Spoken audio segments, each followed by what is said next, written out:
Hello दोस्तों, मैं आपका होस्ट और दोस्त कुणाल कुमार बार बार आता रहूँगा और आपके दिलों में जोश जगाता रहूँगा। तो दोस्तों, एक हमारा व्यूवर हैं आदित्य जी।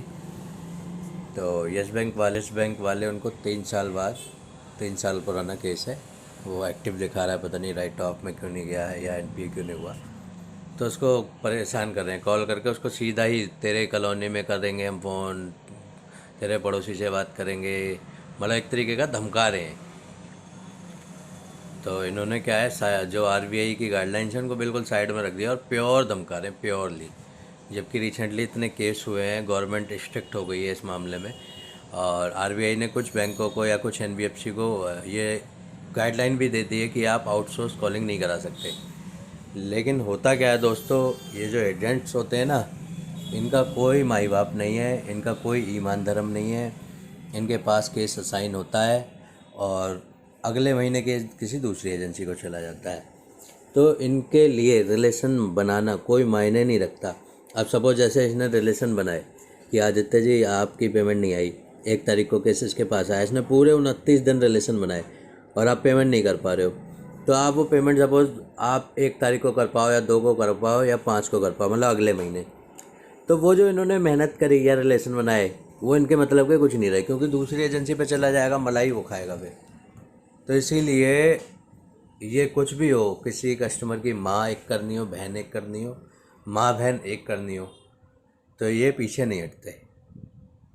आप कंप्लेंट कर भी देंगे बैंक में या आरबीआई में या साइबर क्राइम में, तो वो जी बैंक अपने हाथ खड़े कर लेगा, नहीं जी हमारी एजेंसी तो ऐसे काम करती नहीं, और ये जो करते हैं ये फेक नंबर से करते हैं, फ्रॉड नंबर से।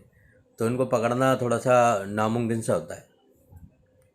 तो इसलिए कस्टमर को बिल्कुल ताक पे रख के आरबीआई की गाइडलाइंस और कस्टमर को चोट देते हैं। तो अभी ये हमारी मैडम थी, इनको हमने फ़ोन किया, और हमारा फ़ोन करने का मतलब ये नहीं होता कि हम किसी को गाली ही देंगे।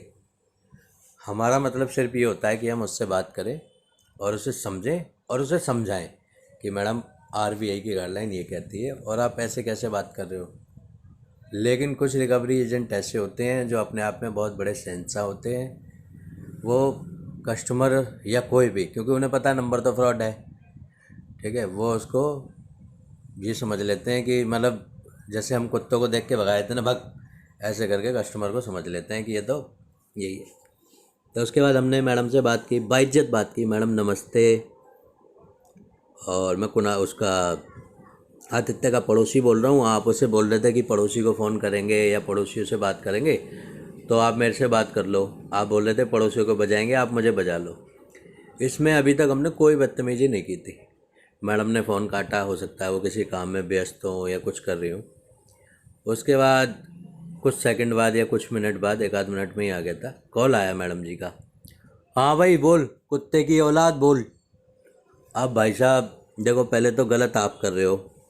आपको अगर बैंक ने हायर किया है तो आपको कौन ऑथराइज़ कर रहा है कुत्ते की औलाद? अरे भाई साहब, मैं कुत्ते की औलाद हूँ या इंसान की औलाद हूँ या सूअर की औलाद हूँ, आपसे क्या मतलब है? आपने बोला था आदित्य को तेरे पड़ोसी से बात करूँगी, पड़ोसी बात कर रहा है, ठीक है। तो जी हमारे को अगर कोई गाली दे दे, हमारे साथ ये है कि अगर हमें कोई 1 किलो गाली दे दे तो हम रिटर्न में उसे 4 किलो देते हैं। हम एक बाबा हैं, मैं नाम नहीं लूँगा, हम उनके कॉन्सेप्ट पे चलते हैं, जो जिस भाषा में समझेगा उसको उस भाषा में समझा दिया जाएगा। तो हमारे कुछ व्यूवर ऐसे भी हैं कि भैया हम इसको बोलेंगे, सपोज इसने गाली दे दी हमें, कुत्ते के बच्चे, और हमने इसको गाली दे दी, तो जी ये हमारी कंप्लेंट कर देगी, हमें जेल हो जाएगी, थाने हो जाएगी या फांसी हो जाएगी। तो ये उसके लिए मैं वीडियो बना रहा हूँ। अभी इन मैडम को हमने कॉल किया, नंबर बन जा रहा है, फिर हमने व्हाट्सअप से 1-2 नंबरों से कॉल, वो व्हाट्सअप डाला, ब्लॉक कर दिया इन्होंने, फिर हमने एक व्हाट्सअप और डाला जिस पे इन्होंने रिस्पॉन्स किया है, मैडम मैं कुत्ते का बच्चा, फ़ोटो डाल दी है मैंने, मैं कुत्ता तू मेरी कुत्तिया। फिर मैंने लिखा है हाय, ही लिख गया ये हिंदी में। मैंने लिखा कुछ तो बोलो, नंबर बंद है तुम्हारा। फ़ोन पे तो बहुत धमका रही थी, आरबीआई होता है कुछ या नहीं? पड़ोसी को कॉल करूँगी, बदनामी करूँगी, यह क्या होता है? और अगर कोई कॉल करे तो सीधा कुत्ते के बच्चे। जवाब दो मैडम। अभी आप देख रहे हो कि मैं इससे बदतमीजी नहीं कर रहा हूँ, क्योंकि हम बदतमीजी तभी करते हैं जब हमसे कोई बदतमीजी करता है। मैं कह जी जवाब दो मैडम। उसके बाद मैंने इसको लिखा, कोई तुमसे नमस्ते करे और तुम उसे कुत्ते के बच्चे बोलो तो वह क्या करेगा। उसके बाद इसका अंग्रेजी में है दोस्तों।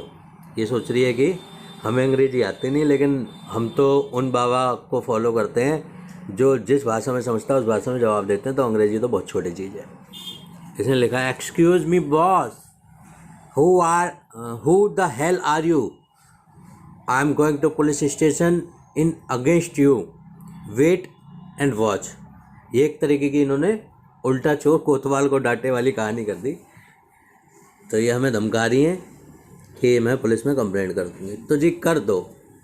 पहली बात तो आपकी इतनी औकात नहीं है, मैं साफ लफ्ज़ों में बोलूँगा दोस्तों, इनकी इतनी औकात नहीं है कि कंप्लेंट कर दें। दूसरी बात, अगर ये बहुत मतलब शेरनी का दूध पी के चली भी जाए ना हिम्मत करके, तो जी पहले तो आपको पनिशमेंट मिलेगी मैडम। आप आरबीआई को साइड में रख के क्यों बात कर रहे हैं? आप कस्टमर को थ्रेट्स क्यों दे रहे हैं? आप कस्टमर को बदनामी करने की क्यों थ्रेट्स दे रहे हैं? ठीक है। उसके बाद जी कोई बात नहीं, हमने जो बदतमीजी की हम भी उसकी सज़ा पालेंगे, कोई दिक्कत नहीं है। ठीक है। उसके बाद मैंने लिखा, okay please go ahead. Online भी हो जाती है कंप्लेंट। ये मैडम बोल रही थी मैं जा रही हूँ स्टेशन, मैंने कहा ऑनलाइन भी हो जाती है कंप्लेंट, और साइबर क्राइम की साइट पे कर दो, मतलब मैंने इसको बताया है। उसके बाद ये सोच रही थी कि नॉर्मल हमारा कोई व्यूवर होगा तो उसको ये डरा के धमका के, इनका फ़ोन भी आया उतने में, मैंने रिस्पॉन्स नहीं किया। फिर मैंने इनको जो हमारी व्हाट्सअप कॉलिंग होती है उसकी हमने रिकॉर्डिंग डाली है, स्क्रीन रिकॉर्डिंग डाली है, जो मैं प्ले करके आपको दिखाता हूँ। हेलो हेलो, हाँ बोल रही कुत्ते की औलाद बोल। हेलो हेलो, हाँ बोल रही कुत्ते की औलाद बोल। तो आप इसमें देख पा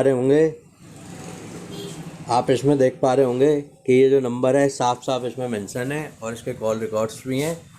तो उसके बाद क्या हुआ कि मैंने कहा कंप्लेंट करो, जल्दी करना, पुलिस को रिकॉर्डिंग भी दे देना। फिर मैंने इसको साइबर क्राइम की साइट भी दी है, ये साइट है, और मैंने इमोजी भेजी है। अब इसे लग गया यार इसके पास तो सबूत है, अब मैं इसको धमकाऊँ कैसे? ठीक है। तो जी इसने मेरे को ब्लॉक कर दिया और ये भग गई। उसके बाद मैंने 2 चीज़ें लिखी, उल्टा चोर कोतवाल को डांटे, हिंदी में भी अंग्रेजी में भी, लेकिन ये ब्लॉक करके भग गई थी। तो दोस्तों मैं आपको इसकी वीडियो डाल रहा हूँ, शेयर कर रहा हूँ, वो सिर्फ इसलिए कर रहा हूँ कि ये अगर इन्होंने खुद हमारे साथ पहले बदतमीजी की है तो ये हमारा घंटा कुछ नहीं उखाड़ सकते, इनको पेल दो। ठीक है। जय हिंद दोस्त।